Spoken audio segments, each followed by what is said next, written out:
The greatest mistake a man can make in the pursuit of attraction is the mistake of overavailability. In the modern world, we are taught that being nice, being present, and being reliable are the keys to a woman's heart. But biology and psychology tell a completely different story. The human brain is hardwired to ignore things that are abundant and to obsess over things that are rare. Think about oxygen. It is the most vital thing for your survival. Yet you never think about it because it is everywhere. But think about gold, or a limited edition watch, or a rare masterpiece. Its value comes directly from its scarcity. When you are always available, you become like oxygen, vital perhaps, but invisible and undervalued. Most men live in a state of reactionary existence. They wait for her text. They jump at her every call, and they clear their entire schedule just because she showed a tiny bit of interest. By doing this, you are subconsciously signaling that your time has no value. And if your time has no value, then you, as a man,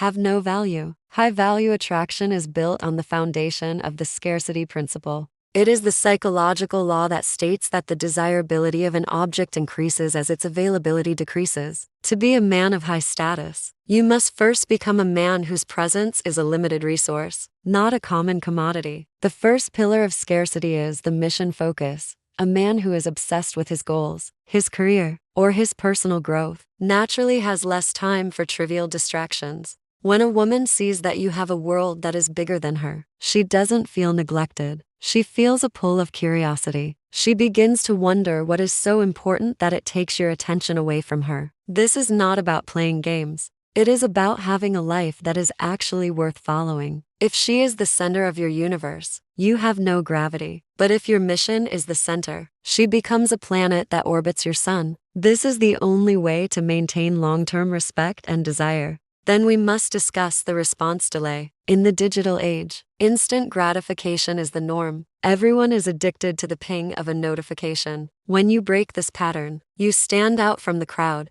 If you respond to every message within seconds, you are telling her that you have nothing better to do than stare at your phone. But when you respond hours later, or even the next day, because you were genuinely immersed in your work, you create a dopamine gap. During that gap, she is thinking about you. She is wondering why you haven't replied. She is checking her phone, and every time she does, your value in her mind increases. Silence is the ultimate amplifier of attraction. The third layer is the selective invitation. A man of scarcity does not say yes to every social invitation or every request for his time. He is selective about who he gives his energy to. When you tell a woman, "I'm busy on Friday, but I can see you for an hour on Tuesday," you are setting a boundary of high value. You are showing her that your time is a gift, not a right. This makes the time she actually spends with you feel 10 times more electric. Because she knows it is limited, she cherishes it more. She becomes more present, more engaged, and more invested in making sure you enjoy her company. This is how you shift the power dynamic in your favor.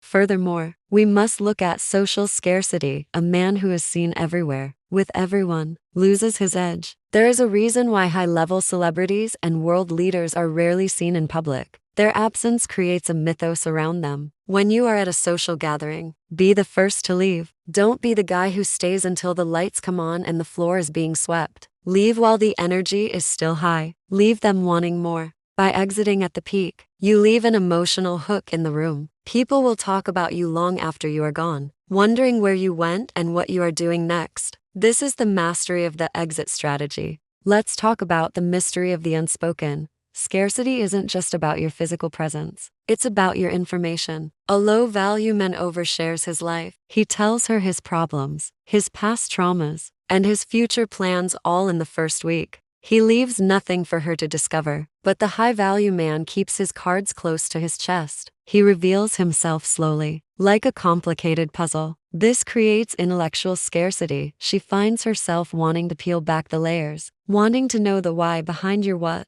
As long as there is a mystery to be solved, she will remain obsessed. The moment she knows everything about you, the chase is over. Another crucial aspect is the emotional buffer. Many men make the mistake of being too emotionally available. They share every feeling, every insecurity, and every doubt. While honesty is important, total emotional transparency kills the masculine-feminine polarity. You must maintain an emotional reserve. You must be the rock that remains steady even when she is emotional. By keeping your emotions scarce, your I love you or your genuine praise carries the weight of a mountain. It becomes a rare reward that she has to earn, rather than a participation trophy that you hand out every day. This is how you build a hierarchy of respect. Now, we must address the fear of loss. Scarcity naturally triggers the fear of losing something valuable. If you are always there, if you are always available, she never has the chance to feel what life would be like without you. But when you are scarce, she is forced to confront the reality of your absence. This realization is what often turns a casual attraction into a deep commitment. She realizes that a man like you, a man who is focused, driven, and selective, is not easily replaced. She becomes protective of the relationship. She begins to invest more effort, more care, and more loyalty, because she knows that if she loses you, she loses a rare specimen. Finally, we must realize that scarcity is a mindset, not a tactic. You cannot fake being busy if you are actually sitting on your couch waiting for her to call. You must actually become a man of scarcity. You must fill your life with such purpose and passion. That time becomes your most precious asset.